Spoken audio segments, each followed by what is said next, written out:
معزز سامعین گرامی قدر، رمضان اپنے ساتھ بہت سی عبادتوں کو لے کے آتا ہے، لیکن رمضان کا ایک جو بنیادی فلسفہ، غرض و غایت اور مقصد ہے وہ یہ ہے کہ اگر کوئی بندہ گناہوں کی زندگی گزار رہا ہے، گناہوں سے آلودہ ہے، گناہوں سے ہٹا ہوا ہے، تو وہ اپنے آپ کو اس ماہ مبارک میں گناہوں سے پاک اور صاف فرما لے۔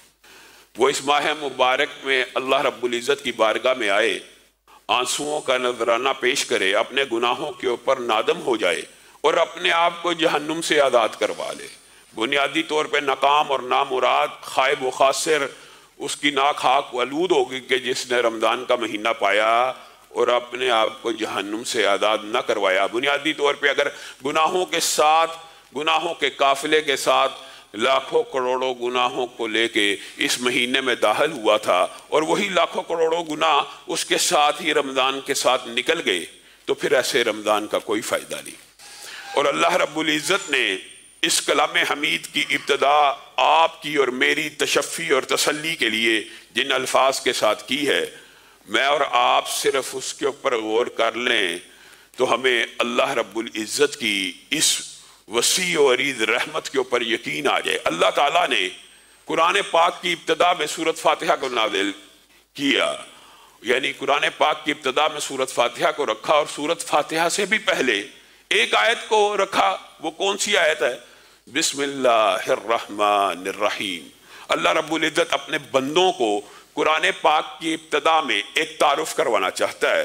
بسم اللہ الرحمن الرحیم، اس اللہ کے نام کے ساتھ جو بہت بڑا رحمان ہے اور جو بہت بڑا رحیم ہے۔ رحمان اور رحیم طالب علم ان کے مطلب تو جانتے ہیں، لیکن آپ کو بھی تو ان کا مطلب آنا چاہیے۔ الرحمان ایک ڈائی ہے، ایک وزن ہے، ایک خاص قسم کا ردم آپ سمجھ لیں۔ عربی گرامر کے لوگ اس ڈائی کو سمجھتے ہیں۔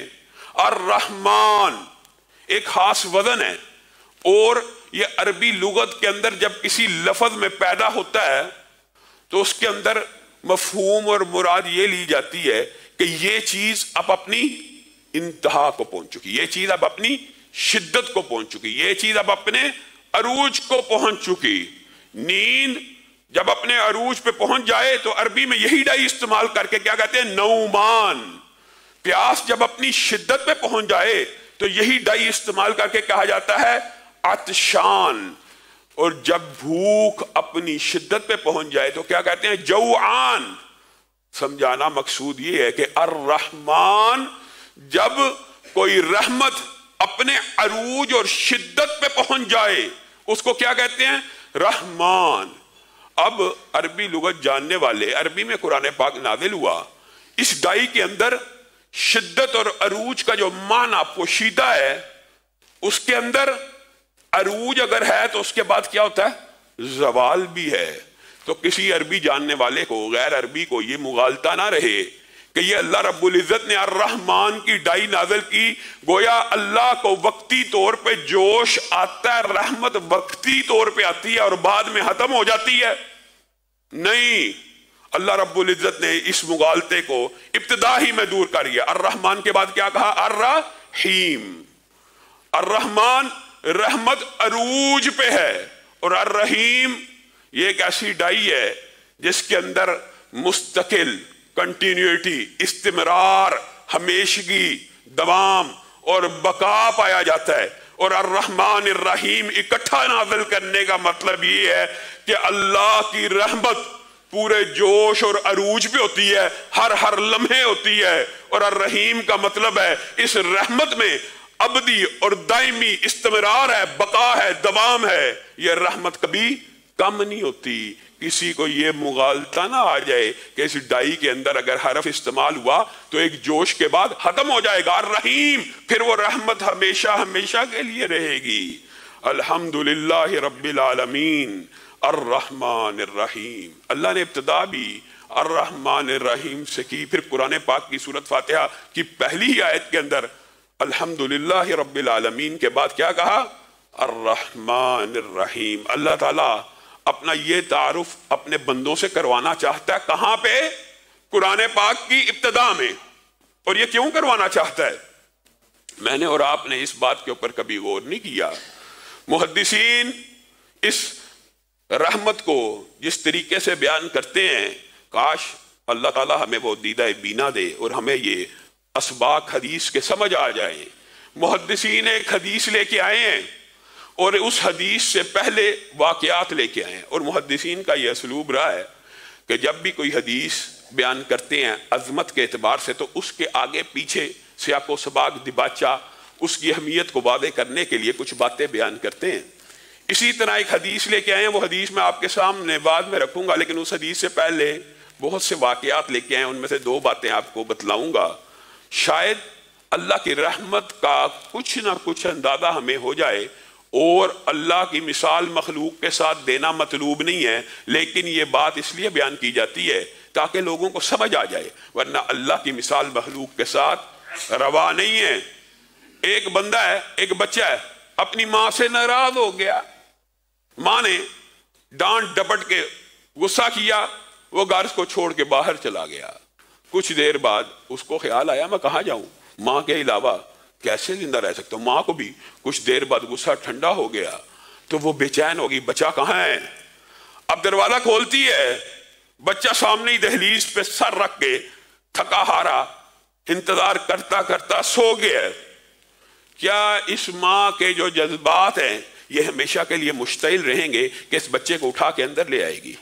محدثین پہلی بات یہ لے کے آئے کہ کیا ماں اس بچے کو جو وقتی طور پہ نافرمانی کی اور ماں نے ڈانٹ کے باہر نکال دیا، کیا ہمیشہ کے لیے نکال دیا؟ کیا ہمیشہ کے لیے دھتکار دیا؟ آج اگر باہر دروازہ کھولتی ہے، دہلیز پہ بیٹھا ہے، تو پھر اس کو بھگا دے گی کہ واپس لے آئے گی؟ آپ فیصلہ کیجئے۔ پھر دوسری بات وہ یہ لے کے آئے کہ ایک باپ ہے، طاقتور ہے، مجاہد ہے، دلیر ہے، تندرست ہے، اس کا ایک بیٹا ہے، وہ کسی ڈاکو کے چور کے نرگے میں پھنس گیا، باپ سامنے کھڑا ہے، باپ طاقتور ہے اور ڈاکو کمزور ہے، چور کمزور ہے۔ وہ اس وقت اپنے باپ کو کہے میرے باپ یہ مجھے لوٹ رہا ہے، یہ میرے پہ غالب آ رہا ہے، مجھے اس سے بچا۔ تو کیا طاقتور باپ اس کو چور اور ڈاکو کے نرگے میں چھوڑ دے گا؟ ہرگز نہیں، اس کو بچا لے گا۔ محدثین یہ واقعات آپ کو سمجھانے کے لیے لے کے آتے ہیں کہ جس طرح اگر تم کبھی اپنے رب کی نافرمانی کر بھی لو، اس کی چوکھٹ پہ آ جاؤ، اس کی چوکھٹ پہ سر کو رکھ دو تو اس کے دروازوں کو کھلا ہوا پاؤ گے۔ اسی طرح کبھی شیطان کے وسوسے کا شکار ہو گئے، شیطان کمزور چور کی مثال ہے، اللہ کے سامنے اس کی کوئی حیثیت نہیں، اگر کبھی اس کے کسی مغالطے کا وسوسے کا شکار ہو جاؤ گے تو اپنے رب کو پکارو تو رب تمہیں اس کے نرگے سے بھی بچا لے گا۔ تم نے رب کو اتنا کمزور سمجھا ہوا، اور یہ کس حدیث کے شروع میں لے کے آئے؟ سبحان اللہ، وہ حدیث بھی کتنی عظیم ہے۔ نبی کریم صلی اللہ علیہ وسلم کے آنکھوں کے سامنے، صحابہ کی آنکھوں کے سامنے ایک عجیب و غریب واقعہ رونما ہوا۔ ایک عورت قیدیوں کے اندر اپنے بچے کو تلاش کر رہی ہے، بچہ نہیں مل رہا، بے چین ہے، رو رہی ہے، کراہ رہی ہے، تڑپ رہی ہے۔ اچانک اس کو اس کا بچہ مل جاتا ہے، بچہ بھوک سے رو رہا ہے۔ ماں نے یہ پرواہ نہیں کی کہ اس سائیڈ پہ مردوں کا لشکر ہے، اس سائیڈ پہ مردوں کا لشکر ہے، اسی وقت اس بچے کو اٹھا کے اپنے سینے سے لگاتی ہے اور دودھ پلانا شروع کر دیتی ہے۔ نبی کریم صلی اللہ علیہ وسلم اس عورت کے اندر رحمت کے اس جذبات کو دیکھتے ہیں، صحابہ کو بلاتے ہیں، مخاطب ہو کے کہتے ہیں کیا تم نے یہ دیکھا عمل؟ ہاں ہم نے یہ دیکھا عمل۔ کیا تم یہ سمجھتے ہو یہ عورت اپنے بچے کو آگ میں پھینک دے گی؟ اے اللہ کے رسول، ہم تو یہ کبھی گمان بھی نہیں کر سکتے۔ جو عورت مردوں کی پرواہ کیے بغیر بچے کی بھوک سے بیتاب ہو کے مردوں کے درمیان میں دودھ پلانا شروع کر رہی ہے، وہ عورت اپنے بچے کو کیسے آگ میں پھینکے گی؟ تو نبی کریم صلی اللہ علیہ وسلم نے اللہ کی رحمت کا ایک نظارہ بیان کیا، صرف ایک نظارہ ہی ہے۔ اے میرے صحابہ، جس طرح یہ عورت اپنے بچے کو آگ میں ڈالنا پسند نہیں کرتی، تمہارا رب تم سے اس ماں سے 99 گنا زیادہ پیار کرتا ہے، اس کو کوئی حاجت اور ضرورت نہیں ہے کہ تمہیں آگ میں ڈال دے۔ وما ربک بظلام للعبید، رب اپنے بندوں کے اوپر ظالم نہیں ہے، اور رب کو کوئی حاجت نہیں ہے، رب کو کوئی ضرورت نہیں ہے کہ اس کا کوئی کلمہ گو، اس کا نام لیوا جہنم میں چلا جائے۔ اور رب تعالیٰ نے اپنے ہی لیے اور آپ کی تسلی اور تشفی کے لیے کہ اللہ کی رحمت اور اللہ کی مغفرت کا باب کتنا وسیع و عریض ہے، بعض ایسی باتوں کو بیان کیا کہ آپ حیران و ششدر رہ جائیں۔ آپ اس کا ادراک، بات طویل نہ ہو، مختصر کر کے کرتا ہوں، صرف ادراک اور شعور کے لیے کہ اللہ تعالیٰ نے کس قدر بڑی مخلوقات کو کس ڈیوٹی پہ لگایا ہوا ہے۔ الذین یحملون العرش، جن فرشتوں نے عرش کو اٹھایا ہوا۔ میرے بھائیو، یہ جب بات ہوتی ہے عرش کو اٹھایا ہوا، بات سنی، ذہن سے نکال دی، پتہ نہیں، اہمیت کا ادراک نہیں۔ ہم ایک کلونی میں بیٹھے ہوئے ہیں، پھر ایک قصبہ ہے، پھر ایک شہر ہے، پھر ایک ملک ہے، پھر ایک بر اعظم ہے، پھر ایک زمین ہے، پھر 7 سیارے ہیں، پھر سورج ہے، پھر سورج سے بڑے بڑے ستارے ہیں، پھر پورے کے پورے ستارے مل کے ہزاروں، لاکھوں، کروڑوں ایک ملکی وے بنتی ہے، پھر کئی گلیکسیز بنتی ہیں، اربوں کی تعداد میں گلیکسیز، ان کا آپس میں جو فاصلہ ہے وہ نوری سالوں کا ہے۔ ان ارب ہا ارب گلیکسیز جو انسانی آنکھ نے دوربین سے دیکھی، 14 ارب سال کے فاصلے کے اوپر بھی گلیکسیز موجود ہیں، اور اب نئی دوربین جیمز ویب خلا میں جا چکی ہے، پتہ نہیں کتنی فاصلے کے اوپر یہ گلیکسیز موجود ہیں کہ 14 ارب سال لگ جائیں روشنی کو سفر کرتے ہوئے۔ روشنی کی رفتار کا اندازہ آپ کیا لگا سکتے ہیں کہ کتنی تیز ہے؟ اتنی تیز رفتار چیز بھی ٹریول کرتی رہے تو 14 ارب سال لگے۔ یہ کائنات اتنی وسیع ہے، اور اس کائنات کی وسعت کے اوپر اللہ تعالیٰ نے ایک چھت بنائی ہے جس کو ہم آسمان کہتے ہیں۔ اس سے بڑا دوسرا، اس سے بڑا تیسرا، چوتھا، پانچواں، چھٹا، ساتویں آسمان نے سارے آسمانوں کو گھیرا ہوا، اور ہر ایک کے مابین جو فاصلے ہیں آپ ذرا غور کریں کس قدر زیادہ ہوں گے۔ ان 7 آسمانوں کے اوپر رب کی کرسی ہے، وسیع کرسیہ السماوات، اور اس کی کرسی نے سارے کے سارے آسمانوں کو گھیرا ہوا ہے۔ اور حدیث کے الفاظ کیا ہیں؟ اس کی کرسی کے سامنے یہ پوری کو سفر کرتے ہوئے روشنی کی اس قدر چھوٹی ہے کہ اگر تم صحرا میں جاؤ، پورا بڑا صحرا ہو، وہاں پہ تمہیں انگوٹھی کا ایک چھلا پڑا ہوا ملے تو کرسی صحرا ہے اور باقی پوری کی پوری دنیا انگوٹھی کا ایک چھلا ہے۔ اور اس کرسی کے اوپر عرش عظیم ہے، پتہ نہیں کتنے فاصلے کے اوپر، اور کرسی عرش عظیم کے سامنے ایسی ہے جیسے صحرا میں پڑا ہوا انگوٹھی کا ایک چھلا ہے۔ جو بات بتلانا مقصود ہے، اس عرش عظیم کو اٹھانے والے جو 8 فرشتے ہیں، ان میں سے ایک کا تعارف بھی اللہ نے مکمل کروا دیا کہ اس کا سر عرش کے نیچے ہے اور اس کے پاؤں 7ویں زمین سے بھی نیچے ہیں۔ اس قدر جلیل القدر اور اس قدر بڑی مخلوقات نے اللہ کے عرش کو اٹھایا ہوا ہے۔ عرش تو حقیقت میں رب ہی نے اٹھایا ہوا ہے، یہ تو ایک تمثیل ہی ہے آپ کو بیان کرنے کے لیے۔ اور جنہوں نے عرش کو اٹھایا، جو اس کے ارد گرد ہیں، اس عرش والے کے کان اور کندھے کے مابین جو مسافت ہے 500 برس پرندہ اڑتا رہے طے نہیں کر سکتا، اتنے بڑے فرشتے ہیں۔ یہ فرشتے اور ان کے ارد گرد جو فرشتے ہیں وہ کیا کہہ رہے ہیں؟ یہ ہمارا مضمون ہے۔ فاغفر للذین تابوا، ہر وقت 24 گھنٹے جتنے بھی عرش کو اٹھائے ہوئے فرشتے ہیں اور اس کے ارد گرد جتنے بھی فرشتے ہیں وہ ایک ہی بات کہہ رہے ہیں، رب کی حمد کو بیان کر رہے ہیں، رب کی تسبیح کو بیان کر رہے ہیں، اور ان تسبیح و حمد کو بیان کرنے کے بعد رب کو اس کی رحمت کا واسطہ دے کے کیا کہہ رہے ہیں؟ فاغفر للذین تابوا، اے اللہ، اے اللہ، اے اللہ، ہم آپ کی تسبیح بھی بیان کر رہے ہیں، ہم آپ کی حمد بھی بیان کر رہے ہیں، آپ کی رحمت ہر چیز کے اوپر وسیع ہے۔ اے اللہ، اگر آپ کا کوئی بندہ آ کے آپ کے بارگاہ میں، آپ کے دربار میں آ کے ایک مرتبہ توبہ کر لے تو اے رب آپ اس کو معاف کر دیجئے۔ یہ فرشتے کس کے حکم سے دعا کر رہے ہیں؟ اللہ ہی کے حکم سے دعا کر رہے ہیں۔ اور اسی عرش عظیم پر متعدد روایات اللہ رب العزت نے لکھ کے لگا دیا، پھر لکھ دیا، رحمتی سبقت غضبی، رحمتی غلبت غضبی، میری رحمت میرے غصے پہ ہمیشہ غالب رہے گی، میری رحمت ہمیشہ سبقت لے جائے گی میرے غضب کے اوپر۔ میں اور آپ اپنے رب کی رحمت کا صحیح ادراک اور شعور نہیں کر سکے، گناہوں سے آلودہ ہیں، مانتے ہیں گناہوں سے آلودہ ہیں، آپ بھی آلودہ ہیں۔ کہنے والا دنیا کے اندر کوئی ایک انسان بھی گناہوں سے پاک نہیں ہے۔ کل بنی آدم خطاء وخیر الخطائین توابون، کتنی عظیم حدیث ہے، خوشخبری کی حدیث ہے۔ آدم کا ہر بیٹا غلطی کرتا ہے، اور بہترین غلطی کرنے والا، سبحان اللہ، عقل ہو تو سمجھ آئے، بہترین غلطی کرنے والا، کیا غلطی کرنے والا بھی بہترین ہو سکتا ہے؟ جی ہاں، بہترین ہے وہ غلطی کرنے والا جو غلطی کرنے کے بعد رب کی بارگاہ میں آ کے توبہ کر لے، وہ اللہ کے نزدیک بھی بہترین ہے، وہ رسول اللہ صلی اللہ علیہ وسلم کے نزدیک بھی بہترین ہے۔ ہاں، تم کیا سمجھتے ہو تم گناہ کرو گے ہی نہیں؟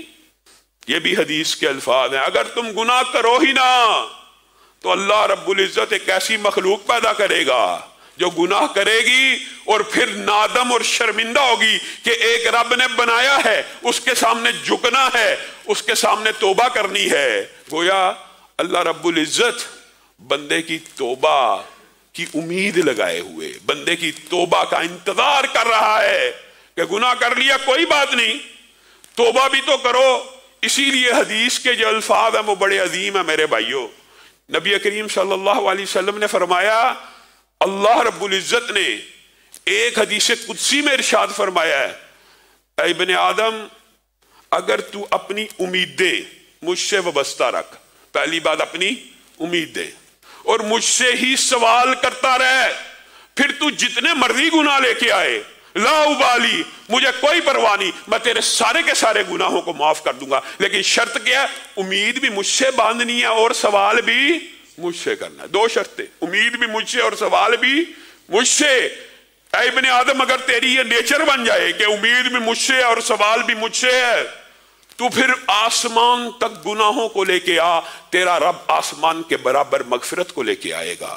اے ابن آدم اگر تو یہ دو شرطوں کو پورا رکھتا ہے اور مرنے کے بعد بھی، یہ عظیم حدیث ہے رحمت کی، دنیا میں تو جو گناہ کیے معافی مانگ لی، امید تھی، سوال کرتا رہا، اللہ معاف کرتا رہا، لیکن مرنے کے بعد بھی اگر تیرے گناہ زمین کے برابر ہوں، لیکن یہاں پہ اللہ نے تیسری شرط کا بھی اضافہ کر دیا، امید بھی تھی اور سوال بھی مجھ سے کرتا ہوا آیا دنیا سے، اور تیسری شرط آخری جملے کے ساتھ کیا لگائی؟ اس حالت میں کہ تو نے کبھی میری ذات کے ساتھ کسی کو شریک نہ کیا ہو، تو زمین بھر گناہ لے کے بھی آ جائے گا تو وہاں پہ بھی تیرے زمین بھر گناہوں کو معاف کر دیا جائے گا۔ اگر امید ہی نہیں، اگر سوال ہی اس سے نہیں کرنا، پھر یہ کہنا کہ رب معاف نہیں کرتا، یہ کتنی بڑی جہالت ہے۔ حضرت ابو ہریرہ نے اسی بات کو بیان کیا، اذنب عبدی ذنبا فعلم ان لہ ربا یغفر الذنب ویأخذ بالذنب، سبحان اللہ۔ ایک بندے نے گناہ کیا، اذنب عبدی ذنبا، اور اس کو علم تھا کہ اس کا ایک رب ہے جو گناہوں کو معاف کرتا ہے، اور دوسری طرف گناہوں پہ پکڑ بھی لیتا ہے۔ دونوں باتیں، امید، سوال، رجا، خوف، یہ چیزیں اگر انسان کے اندر ہوں تب توبہ اور تب مغفرت کے دروازے کھلتے ہیں۔ حضرت ابو ہریرہ نے کہا ایک بندے نے گناہ کیا اور اس کو علم تھا کہ اللہ تعالیٰ گناہوں پہ پکڑ لیتا ہے۔ الحمدللہ ہم سب کو علم ہے، ہم غافل ہیں، ہم وہ اسباب اختیار نہیں کرتے جس سے گناہ معاف ہو جائیں، اور اس کو علم تھا کہ میرا رب میرے گناہ سے پکڑ سکتا ہے، اور اس کو یہ بھی علم تھا کہ میرا رب یہ گناہ معاف کر سکتا ہے۔ تو اس نے کیا کیا؟ دونوں میں سے کس چیز کو اختیار کیا؟ توبہ کو اختیار کیا، اور کہا اللہم اغفر لی، اے اللہ مجھے ادراک ہے تو پکڑ سکتا ہے، لیکن میں معافی مانگتا ہوں، گناہ ہو گیا، معاف کر دے۔ اللہ رب العزت نے اس کے گناہوں کو معاف کر دیا، پھر وہ بندہ دوبارہ گناہ کے اوپر آ گیا۔ اذنب عبدی ذنبا، یہ الفاظ 3 مرتبہ حدیث میں ہے، پھر اس نے گناہ کر لیا۔ یہ جو آپ کو بار بار مغالطہ ڈالا جاتا ہے کہ بار بار گناہ کر کے توبہ نہیں ہوتی، جتنے مرضی گناہ لے کے اور آپ کی بارگاہ میں، جتنے مرضی گناہ لے کے آؤ تو صحیح، توبہ کرو تو صحیح، اللہ رب العزت کیسے معاف کرتا ہے اس حدیث سے اندازہ ہو جاتا ہے۔ پھر اس بندے نے گناہ کیا، پھر اس کو ادراک ہوا گناہوں پہ پکڑا جاؤں گا اور گناہوں کی معافی بھی ہے، تو میں کس کو اختیار کروں؟ معافی کو اختیار کرتا ہوں۔ پھر اس نے توبہ کی، اللہ نے معاف کیا۔ تیسری مرتبہ ایسا ہوا اس نے پھر گناہ کر لیا، اور پھر اس نے کہا اللہ پکڑ سکتا ہے اور اللہ تعالیٰ معاف بھی کر سکتا ہے، میں پھر معافی کو اختیار کرتا ہوں۔ حدیث کے الفاظ ہیں، جب یہ بندے کا ایمان اس طرح ہو جائے، دل میں یہ کیفیت پیدا ہو جائے کہ گناہ کروں گا تو پکڑا جاؤں گا، اور اگر گناہ کر لیا تو توبہ کروں گا، تو تیسری مرتبہ یہ عمل کرنے کے بعد اللہ نے تو اس کا ایمان چیک کر لیا کہ ہاں بندے کو پتا ہے اس کا ایک رب ہے جو اس کو معاف بھی کر سکتا ہے اور پکڑ بھی سکتا ہے۔ حدیث کے الفاظ ہیں، پھر تیسری مرتبہ جب بندے نے گناہ کیا تو اللہ تعالیٰ نے کہا اعمل ما شئت، اب تو نے ظاہر کر دیا، تو نے اپنا ایمان مجھ پہ ثابت کر دیا، جب بھی گناہ کرتا ہے میرے خوف سے میری بارگاہ میں آ جاتا ہے، قد غفرت لک، اب جو جی چاہے کرتا رہے، تیرے رب نے تجھے ہمیشہ کے لیے معاف کر دیا ہے۔ انسان کی زندگی کا خلاصہ یہ ہے، اگر انسان کو یہ ادراک اور شعور ہو جائے کہ اس کا ایک رب ہے جو اس کو گناہوں کی سزا دے گا، لیکن وہی رب اس کے گناہوں کو معاف بھی کر دے گا، تو وہ کس کو اختیار کرے؟ معافی کو اختیار کرے تو اس کا رب اس کو معاف کر دے گا۔ ہمارے دل گناہوں سے آلودہ، اور یہ ایک لمبا چوڑا باب ہے، کبھی موقع آیا اس والے سے تفصیل سے بات کریں گے۔ فی قلوبہم مرض، دلوں میں بیماریاں پیدا ہو جاتی ہیں نفاق کی، فی قلوبہم زیغ، دلوں میں کجی پیدا ہو جاتی ہے، کس وجہ سے؟ گناہ کی وجہ سے۔ گناہ بندہ کرتا ہے تو دل کے اوپر ایک سیاہ نقطہ لگتا ہے، وہ بڑھتا چلا جاتا ہے، بڑھتا چلا جاتا، کالا ہو گیا، مرض پیدا ہو گیا، زیغ پیدا ہو گیا۔ پھر جب یہ بڑھتا چلا گیا، کلا بل ران علی قلوبہم، ان دلوں کو زنگ لگ گیا۔ جب دلوں کو زنگ لگ گیا تو دلوں کے اوپر قفل لگ گئے، تالے لگ گئے۔ افلا یتدبرون القرآن ام علی قلوبہم اقفالها، ان کے دلوں پہ تالے لگ گئے۔ پھر جب گناہ بڑھتے چلے جاتے ہیں، یہ کفیات بڑھتی جاتی ہیں، ختم اللہ علی قلوبہم، یہاں تک کہ دلوں کے اوپر مہریں لگ جاتی ہیں۔ کہاں سے کام شروع ہوا تھا؟ ایک نقطے سے کالا ہوا، پھر بیمار ہوا، پھر ٹہرا ہوا، پھر تالے لگے، پھر مہریں لگ گئی۔ ثم قست قلوبکم من بعد ذلک فہی کالحجارہ او اشد قسوہ وَإِنَّ مِنَ الْحِجَارَةِ لَمَا يَتَفَجَّرُ مِنْهُ الْأَنْهَارُ، اور پھر کیا ہوا؟ جب مہریں لگ گئی کہ دل تمہارے پتھر ہو گئے اور پتھر سے بھی سخت ہو گئے۔ لیکن انسانوں، تمہارے دل تو ایسے پتھر ہوئے کہ جن کے اندر زندگی کی کوئی رمق باقی نہیں، لیکن پتھر بھی بعض ایسے ہوتے ہیں جن سے نہریں پھوٹ پڑتی ہیں۔ ان دلوں کی بیماریاں کیسے دور ہوں گی؟ یہ دلوں کے مرض کیسے دور ہوں گے؟ قل یا عبادی الذین اسرفوا علی انفسہم لا تقنطوا من رحمت اللہ، جتنا مرضی بڑا گناہ لے کے آؤ، جتنا مرضی گناہوں کے رجسٹر اور انبار لے کے آؤ، تمہارا رب گناہوں کو معاف کرنے والا۔ لوگ سوال کرتے ہیں علامہ صاحب یہ گناہ معاف ہو جائے گا، یہ والا ہو جائے گا، یہ والا ہو جائے گا؟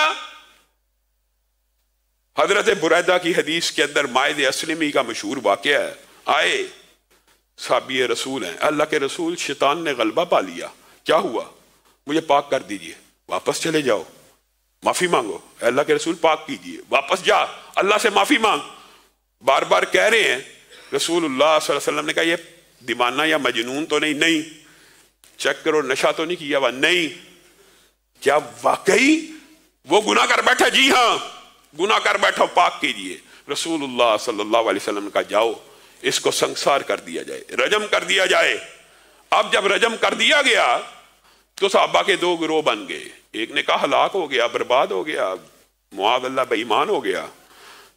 2 دن کے بعد رسول اللہ صلی اللہ علیہ وسلم باہر نکلے، استغفروا لماعز ابن مالک، اے میرے ساتھیوں ماعز کے لیے مغفرت کی دعا کرو۔ اے اللہ کے رسول ماعز کے لیے؟ وہ جس کو زنا کے جرم میں سنسار کر دیا گیا تھا۔ لَقَدْ تَابَ تَوْبَةً، اللہ اکبر، ماعز نے ایسی توبہ کی ہے میرے ساتھیوں، میرے دوستوں، اس کے لیے مغفرت کی دعا کرو، اور میں تمہیں اطلاع نہ دوں